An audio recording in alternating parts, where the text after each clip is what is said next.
교회가 나서야 되고요. 기도해야 되고요. 정말 정신 어떤 분열이나 그 초기 증상 때부터 누군가가 붙잡고 누군가가 케어하고 누군가가 돌봐줬다면 그런 문제를 막을 수 있지 않았을까 생각합니다.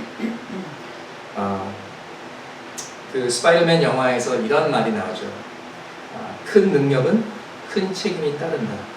With great power comes great responsibility. 맞는 말인 것 같습니다. 여러분, 믿음 없이 하는 행위가 죄인지 아십니까? 그리고 내가 선한 일을 해야 되는데 하지 않는 것도 죄인 걸 아십니까? 에드먼 버크는 이런 말을 남겼습니다. 악이 승리하려면 다른 거 필요 없고 선한 자들이 아무것도 하지 않으면 된다. For evil to triumph, all it takes is for good men to do nothing. 여러분, 우리가 가만히 있어서는 안 되겠습니다. 여러분, 영적인 문둥병이 무엇인지 아십니까? 현대판 문둥병이 뭔지 아십니까? 문둥병은 그 아픔을 느끼지 못하는 거죠. 그래서 이런 실화가 있습니다. 문둥병 환자를 돌보는 어떤 목사님이 그 현관 교회 그 예배당 현관 문을 열려고 하는데 열 수가 없는데 문둥병 환자가 오더니 걱정 말라고 그러면서 자기 이제 손가락을 그 열쇠 넣는 데 넣어가지고 돌리는 거예요. 그래서 문을 따준 거예요. 근데 아플 텐데 아픔을 못 느끼니까는 웃고 있더라는 거죠.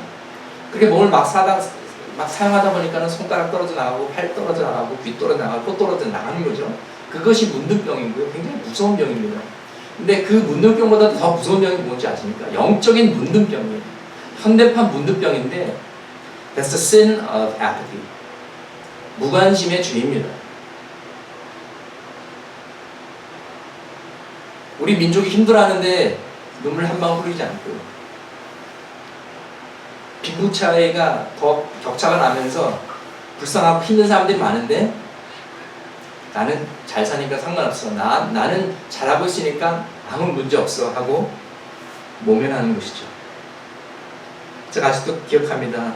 처음에 한국에 왔을 때 친구들이 이제 지하철을 가는데 지하철을 가면서 제 아내가 너무 놀란 거예요.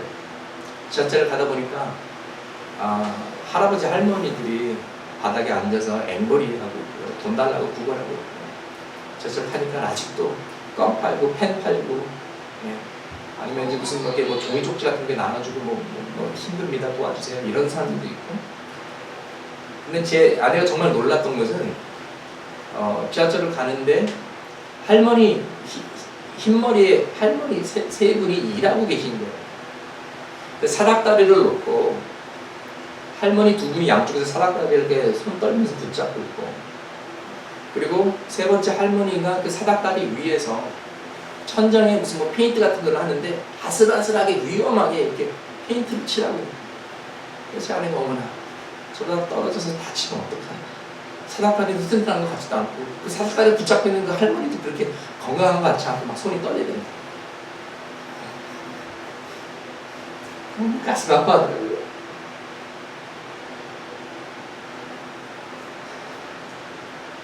근데 어느새 그런 모습들이 길거리에서 구걸하고 노숙자들이 이런 모습들이 그냥 서울에 사는 그냥 어느새 이런 모습들이 우리에게 너무 익숙해졌는지 모르겠어요.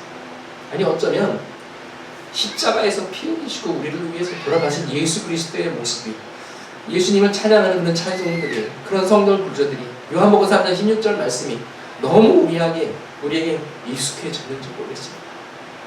그렇다면 우리가 우리의 단단한 마음을 회개하며 하나님 내 마음을 다시 부드럽게 하여 주시옵소서. 나의 하나님의 긍휼의 마음을 품게 해주시고 하나님의 눈물을 흘리게 해주시고 느헤미야의 눈물을 흘리게 하여 주시옵소서. 내가 내 나라, 내 민족, 내 백성, 우리 북한 동포들을 위해서, 북한 탈북자들을 위해서 눈물을 흘리게 하여 주시옵소서. 기도해야 되지 않을까 합니다. 우리가 특별히 북한 형제 자매들의 아픔을 느끼기를 소망합니다. 느헤미야의 기도를 보면서 우리가 배울 것이 많은데요. 느헤미야의 기도를 토대로 실질적인 기도의 스텝을 나누고 싶습니다. 첫 번째, 자신과 가족만을 위해 기도하지 말고 나라와 민족을 위해 기도하라. 6절 말씀을 보면은요, 6절 말씀에 우리 이스라엘 자손이 주께 범죄한 죄들을 자복하오니 주는 귀를 기울이시며 눈을 여시사 종의 기도를 들으시옵소서. 나와 내 아버지의 집이 범죄하여. 그래서 사실 느헤미야는 의로운 사람이기 때문에 별로 그렇게 죄에 지는 것 같지 않습니다. 그럼에도 불구하고 나는 잘하고 있는데 우리 민족은 죄를 지어서 이렇게 바벨론 포로까지 되지 않았습니까? 이렇게 거리를 두지 않았고 나와 우리 아버지 집과 우리 집, 우리라는 정체성 안에 자신을 포함하고 회개를 했습니다. 그것이 예수님이 하신 것이 아닙니까? 예수님께서 네 죄 따졌다면 예수님은 죄 없으십니다. 우리와 아이덴티파이 하셨기 때문에 우리를 대신해서 십자가에서 죽으신 것이죠. 그래서 우리가 그리스도적 기도라는 것은요, 내 죄도 물론 회개하겠지만 공동체의 죄도 고백하고 회개하는 것입니다. 한국 교회가 한국 사회에 정말 욕 맞을 짓을 많이 한 것 같습니다. 그래서 때로는 제 마음속에 이러고 싶은 마음이 있어요. 그냥 사인 들고 나가가지고 길거리에 정말 서울 길거리에 서가지고 정말 한국 사회에 그냥 사죄했으면 좋겠어요. 죄송합니다. 우리가 교회 역할을 못했습니다. 빛과 소금이 되지 못했습니다. 죄송합니다. 근데 사람들을 그러면 저를 막 욕하겠죠. 저는 잘못한 거 없지만. 그렇지만 우리 교회라는 것이죠. 어느 교회가 잘 안 되고 있어. 어느 교회 스캔들이 있어. 근데 우리 교회는 괜찮아. 그럴까요? 교회는 하나입니다, 여러분. 교회는 주인은 예수 그리스도이십니다. 교회 하나가 망하면 우리가 다 타격을 받는 거고요. 또 어떤 목사님 스캔들 나면은 전도하기 정말 힘들어집니다. 노방전도 거의 불가능해요. 사람들이 듣지도 않아요. 이제 우리라는 정체성 속에서 우리가 나아갔으면 좋겠습니다. 미국에 피넛버터 유명한 회사가 2개가 있습니다. 스키피가 있고 지피가 있어요. 그리고 이제 피터팬 이런 게 있는데 그 중에 그 피넛버터 회사가 피넛버터에서 이상하게 냄새가 나는 거예요. 어떤 만드는 과정에서 뭐가 잘못돼가지고 피넛버터에서 이상한 그 땅콩 냄새가 나가지고 사람들이 자꾸 이제 그 제품을 안 사게 되는데 라이벌 회사에서 전문가들을 보내준 거예요. 우리가 그 냄새를 제거하는 그 방법을 가르쳐주겠다. 아니 왜 라이벌은 우리를 도와주냐 그랬더니 고객들이, 소비자들이 당신네 제품을 사서 그런 나쁜 체험을 하면 당신네 피넛버터만 안 먹는 것이 아니라 모든 피넛버터를 안 사 먹는다는 거예요. 근데 교회도 그래요. 교회에서 상처받고 떠나잖아요. 많은 사람들이 시험받고 교회를 떠나면 다른 교회를 가지 않고 아예 교회를 안 나갑니다. 그래도 그나마 예수 그리스도를 안다면 구원을 받지만 예수를 모르는 상황에서 상처받고 교회를 떠나고, 그리고 기독교 개신교는 숫자가 점점 줄어드는데 카톨릭은 점점 늘어가고 불교는 점점 늘어갑니다. 더 멋있는 종교라고 하면서 오히려 교회 다녔던 사람들이 그쪽으로 옮겨갑니다. 개종합니다. 얼마나 가슴 아픈 일입니까? 두 번째는 회개할 때 자신을 포함하는 것입니다. 나의 기도가 아닌 우리의 기도가 되는 것이 그 7절에 나와 있고요. 세 번째는 구체적으로 회개해야 됩니다. 그냥 막연하게 못다니 기도하지 마세요. 나의 모든 죄를 회개하며 그러지 마시고 조목조목 구체적으로 우리가 회개를 해야 될 것입니다. 하나님의 언약을 이해해야 될 것입니다. 순종하면 복받고 불순종하면 저주가 있고 심판이 있다는 것을 알아야 하는 그 동시에 하나님의 헤세드 사랑은 언약의 사랑입니다. 이 말은 하나님께서 우리가 언약을 맺었기 때문에 아무리 하나님께서 우리를 때려 죽이고 싶어도 그 언약 때문에 사랑하신다라는 약속입니다. 아멘. 그래서 죽을 바 되었던 우리를, 죄인 되었던 우리를 위해 예수님께서 십자가에서 죽으신 것이죠.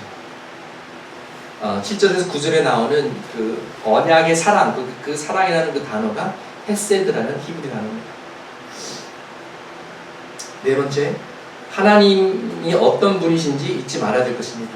느헤미야의 고백처럼 하나님은 위대하신 분이요, 언약의 하나님이요, 언약의 사랑의 하나님이요, 신실하신 분이시요, 우리의 기도를 들으시는 분이십니다. 다섯 번째, 느헤미야가 기도한 것처럼 밤낮으로 기도하십시오. 시시때때로 쉬지 말고 기도하십시오. 여섯 번째, 9절 말씀처럼 하나님의 약속을 붙드십시오. 느헤미야는 이렇게 기도했습니다. 하나님, 우리가 비록 불순종해서 바벨론 포로가 되었고 정말 만방에 흩어졌지만 회개하고 돌아오면, 순종하면 하나님께서 땅끝에서부터 우리를 다시 불러 모으신다고 하시지 않았습니까? 신실하신 하나님이여, 약속을 지키십시오. 이것을 이루어 주시옵소서. 이렇게 말씀을 붙잡고 기도를 했던 것입니다. 일곱 번째, 11절에 보니까 나의 기도를 들으십시오 라고 기도한 것뿐만 아니라, 나뿐만 아니라 하나님을 사랑하고 경외하는 모든 자들의 기도를 들으십시오. 나 외에도 하나님을 바라보는 자들이 있음을 확신했습니다. 그렇습니다. 아직 바알 신에게 무릎 꿇지 않은 실천을 하나님께서 이 땅에 숨겨두신 줄 믿습니다. 우리와 같은 마인드의 목사님도 계시고요, 장로님도 계시고, 권사님, 집사님, 평신도들이 있는 줄 믿습니다. 그래서 새소망에 주신 그 비전이 우리만의 비전이 아니라 정말 한국교회가 깨닫고 공유하고 공감하고, 그래서 이런 교회들이 일어나고 이런 믿는 자들이 일어났을 때 이 땅에 부흥이 임하고 통일이 임할 줄 믿습니다. 여덟 번째, 구체적인 응답과 액션을 놓고 기도하십시오. 12절 말씀에 느헤미야는 이렇게 기도했습니다. 나는 술관원입니다. 왕을 만나게 될 텐데 이 왕을 통해서 역사해 주시옵소서. 그래서 2장 계속 읽어보시면은요, 하나님께서 그 기도를 응답하십니다. 왕이 물어봅니다. 네 얼굴이 왜 그러냐? 무슨 문제 있느냐? 걱정 있느냐? 그때 답을 다 준비해놨어요. 사실은 왕이요, 이런 일이 있습니다. 그래, 그럼 뭘 도와줄까? 미리 계획도 다 세워놨어요. 편지 필요하고요. 이제 건설해야 되니까는 나무, 목재가 필요하고요. 경호원 군대도 필요하고요. 줄줄줄 다 지혜를 구하고 기도 속에 계획서가 있었다는 것을 우리가 알 수가 있습니다. 자, 위대한 저격은요, 이것이 3000년 전에 있었던 일, 이스라엘에서 있었던 일, 바벨론에서 있었던 일로 끝나면 안 됩니다. 우리에게 적용을 해야 되는데, 우리는 지금 남북이 갈라진 한반도에서 살고 있습니다. 남한의 상황, 북한의 상황 여러분 잘 아십니다. 남한의 상황은 도덕의 타락 때문에 타락이 심해졌고요. 범죄가 증가하고 있고요. 아빠가 딸을 때려 죽이지 않나, 10대가 아빠를 흉기로 죽이지 않나, 폭행, 사기, 정치적 혼란, 사람들은 더 이기적이고 더 차가워지고 이 땅에서 소망이 사라지고 있습니다. 북한은 어떻습니까? UN 생션들에서 더욱더 극심한 경제적 어려움을 겪고 있고요. 김정은의 테러, 독재로 심지어 고급 엘리트까지도 이제는 탈북하는 상황이 됐습니다. 그런데도 아랑곳 없이 핵무기 개발과 미사일 개발에만 초점을 두고 있고요. 북한 정부는 불안전하고요. 전문가들은 쿠데타가 일어날 수도 있고 3년에서 5년 안에 붕괴한다고 보고 있습니다. 그러나 남한은 지금 통일을 맞이할 준비가 되어 있지 않습니다. 그럼 어떻게 해야 합니까? 우리가 느헤미야의 길을 따라야 될 것입니다. 느헤미야의 길은 이것입니다. 관심을 가지고 물어보고 알아보라는 것이죠. 하나님이 사랑하는 것을 사랑하는 것입니다. 긍휼과 공감하는 것입니다. 북한의 형제 자매들의 아픔을 느끼고 마음으로 함께하는 것입니다. 기도하고 금식하는 것이고요. 그리고 가능한 액션을 취하는 것입니다. 특별히 이 네 가지를 위해서 기도해 주시기 바랍니다. 첫 번째는 아까 제가 말씀드렸던 예수 제너레이션 목요 기도 모임이 한국을 살리는 기도 모임이 될 수 있도록 기도해 주십시오. 아직 장소를 물색하고 있습니다. 찬양팀도 필요합니다. 그리고 여러분들도 기회가 되신 대로 함께 하셔서 우리가 정말 기도 모임을 통해서 또 통일을 준비하고 한국교회 회복을 위해서 기도하기 원합니다. 이제 다음 달 9월 16일이 되면 저희 가족이 한국에 나온 지 1년이 되는 1년 애니버서리입니다. 그리고 이제 교회 개척한 지는 8개월이 됐고요. 그래서 이 정말 의미 있는 일을 해야겠다, 의미 있는 행사를 해야겠다. 그래서 지금 비전 나잇 2를 가지려고 합니다. 그때는 여러분이 간증도 하시고요. 새소망 교회의 비전과 이런 것들이 더 뚜렷하고 더 파워풀하게 우리가 프레젠테이션 할 수 있어야 하니까 생각하고 있습니다. 결국 우리가 하는 모든 일은 다가오는 통일과 연관이 되어야 됩니다. 여러분이 직장을 갖고 일하더라도 결국 통일이 되면은 그때 쓰임받기 있기를 소망합니다. 우리가 더 단순하게 살아야 됩니다. 어떻게 하면 더 누릴까 생각하지 말고 심플하게 삽시다. 돈을 모읍시다. 아니면 여러분이 하시는 일이 대박이 나서 돈을 많이 버시길 주님 이름으로 축원합니다. 그 이유는 요한 웨슬리가 얘기한 것처럼 earn all you can, save all you can, and give away all you can. 최대한으로 벌어서 최대한으로 저축해서 최대한으로 여러분이 선한 일을 위해 기부하시기 바랍니다. 여러분의 손을 통해서 100만 불, 500만 불 이렇게 기부가 되기를 축복합니다. 아멘. 별로 신나지 않으신가 봐요. 이렇게 하면서 좋습니까? 그래서 우리가 정말 여러분을 통해서 많은 이니시티브, 파운데이션도 나왔으면 좋겠고요. 이니시티브 있었으면 좋겠습니다. 또 세 번째로 느헤미야 NK고 다음 학교를 위해서 기도해 주십시오. 우리 전중석 선교사님, 전산학 선교사님 이제 10년 넘게 바치시고 이제 은퇴하십니다. 제가 찾아가 뵀더니 말 못할 상황이 참 어려움이 많으셨더라고요. 몸도 망가지고 마음도 망가지고. 그래서 이제 은퇴하시고 다음에 그 후계자라고 해야 되나요? 이제 그 다음 지도자를 구하고 계시는데 위에서 함께 기도해 주시고 그 탈북자 대안학교 그 사역을 위해서 기도해 주십시오. 그리고 여러분의 기회가 닿을 때마다 개인적으로 도와주시고 저랑 같이 이제 방문도 하고 또 기회가 될 때마다 탈북자들과 여러분 친구하세요. 탈북자들 위해서 사역하세요. 그리고 통일 미래에 사용될 만한 스킬과 노하우를 쌓아가십시오. 그것이 학교든 뭐 의료 진료소든 무슨 세미나든 무슨 멘토링이든 무엇이든지 여러분 그런 스킬을 지금부터 우리가 준비해야 됩니다. 그리고 네 번째로 인터넷과 SNS를 최대 활용하시기 바랍니다. 한국의 그 인터넷, 셀폰, SNS 이 보급률이 세계 최고라고 합니다. 이것이야말로 하나님께서 우리에게 주신 기회가 아닐까 합니다. 특별히 요새 제가 박병기 목사님 통해서 이런 플랫폼에 대해서 많이 배우고 있는데 정말 이거야말로 하나님께서 준비하신 비밀 병기가 아닌가 생각합니다. 아멘. 네. 자, 이제 마무리 짓겠습니다. 여러분 누구나 마이클 펠프스처럼 수영할 수 없습니다. 우세인 볼트처럼 뛸 수 없습니다. 누구나 올림픽 금메달을 딸 수 없습니다. 누구나 큰 부자가 된다거나 IQ가 높거나 명문대로 갈 수가 없습니다. 그런 세상적인 은유로 위대하게 되기는 힘듭니다. 그러나 하나님의 눈앞에서는 누구든지 위대한 사람이 될 수가 있습니다. 위대한 인생을 살 수가 있는 것입니다.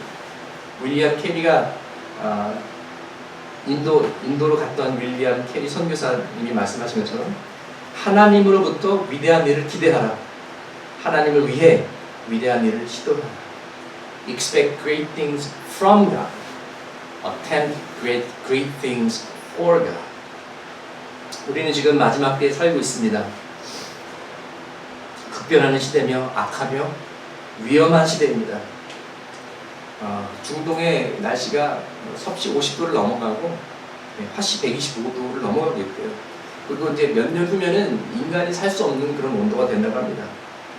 그러나 위대한 도전과 함께 아주 좋은 기회의 시대인 줄 믿습니다. 하나님 나라를 위해서 뭔가를 할 수 있는 때가 마지막 때임을 믿습니다. 여러분 느헤미야의 눈물을 기억합시다. 자기 자신의 삶만 생각했다면 부족한 것이 아무것도 없었습니다. 눈물을 흘릴 이유가 없었습니다.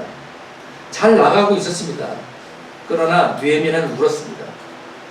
그리고 그의 눈물은 하나님 아버지의 눈물이었습니다. 여러분은 무엇을 위해 눈물을 흘리십니까? 여러분의 마음은 무엇으로 불타오르십니까?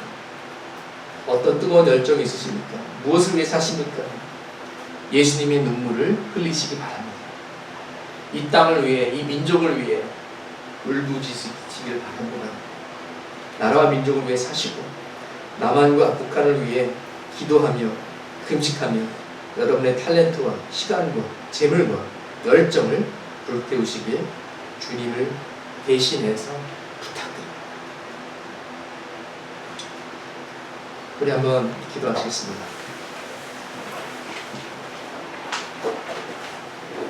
주님, 이제 곧 주님이 오십니다. 주님, 이제 곧 통일을 이루실 텐데, 주님, 밤에 도둑같이 임하는 주님의 재림뿐만 아니라 우리가 이 시대에 부르신 이 시대의 소명에 대해 얼마큼 준비하고 있는지 정말 부끄럽습니다. 우리에게 느헤미야의 긍휼을 주시옵소서. 우리에게 느헤미야의 눈물, 예수님의 눈물을 주시옵소서. 이 땅에 우리가 호흡하는 것은 우리가 편하고 잘 되는 것만이 아니라 이 땅에서 하나의 씨앗처럼 썩어서 없어지고 아름다운 꽃이 피어날 수 있도록 우리 모두 거림이 되게 하여 주시옵소서. 소금의 역할을 그냥 우리끼리 좋아서 여기가 좋사오니 소금이 뭉쳐있으면 무슨 소용이겠습니까? 흩어져서 소금은 국에 들어가서 물에 들어가서 녹아서 없어져야 되는 것이오니 우리가 소금처럼 없어지게 하여 주시고 안 써서 녹슬지 않게 해주시고 너무 많이 사용해서 닳아서 없어지게 하여 주시옵소서. 특별히 주님, 지금도 북한에 있는 우리 동포들을 바라보시며 하나님께서 가슴이 찢어지신 줄 믿습니다. 우리의 가슴도 찢어지게 하여 주시고 빨리 그 자유의 날이 오기를 기도하며 또 동시에 준비할 수 있도록 도와주시옵소서. 예수님의 이름으로 기도합니다. 아멘.